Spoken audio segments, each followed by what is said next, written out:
இறைவனுக்கு என் முதல் வணக்கம். தமிழ் சிங்கம் பசும்பொன் தங்கம் அப்படின்னு ஒரு புத்தகம், தேவர் குறித்து புத்தகம்.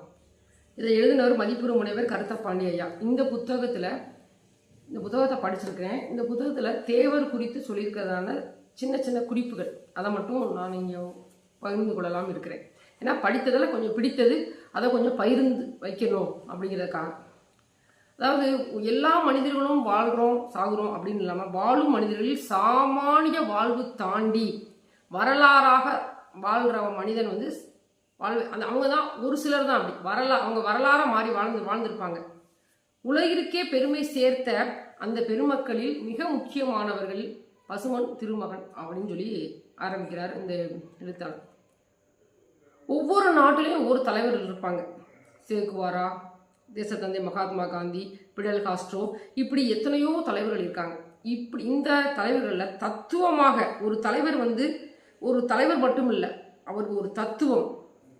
அவர் வந்து தேவர் பற்றி சொல்லும்போது, தேவர் வந்து ஒரு தலைவர் மட்டுமல்ல, அவரே ஒரு தத்துவம். வெறும் அரசியல் மட்டும் அவரை தொழத்தக்க நிலைக்கு ஆக்கிவிடவில்லை.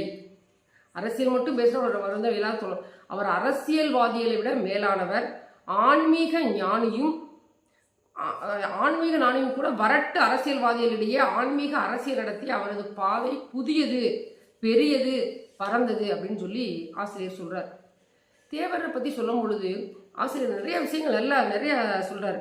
அவர் வந்து ஒரு இடத்துல பேசுறார்.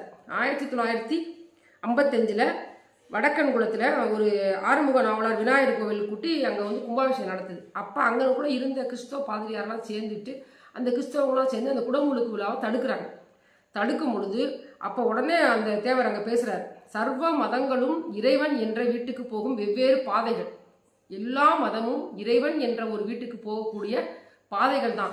எல்லா மதத்தவரும் தங்கள் மதங்களை பேசவும் பரப்பவும் உரிமை உண்டு.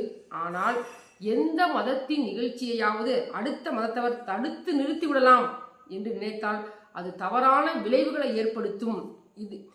இது போன்ற நிகழ்ச்சி தவறான முயற்சி எடுக்காதீங்க அப்படின்னு சொல்லி அந்த பாதிரியார்களை கண்டித்தார் அப்படின்னு சொல்லி சொல்றார். ஆன்மீகத்தின் பெயரை சொல்லி எத்தனையோ பேர் மோசமாக ருத்ராட்சிய கோட்டை போட்டு சாமியார் வேஷம் போட்டு எல்லாமே குடமுழுக்கு விழா அப்படின்னு சொல்லி போட்டு கோயில் கட்டுறது, குடமுழுக்கு விழாதுன்ட்டு மக்கள்கிட்ட பணத்தை வாங்கி இவங்க தவறாக நடக்கிறது, இவங்களுடைய சொந்த ஆசைக்காக ஆன்மீகத்தை பயன்படுத்துறது, இதெல்லாம் வந்து ரொம்ப அதிகமாக கிடக்கு இப்ப அப்படின்னு சொல்லி வைரார். இப்படி தேவர் வந்து மதம் சார்பற்ற எந்த மதத்தையும் மதிக்கணும்னு சொன்னவர்.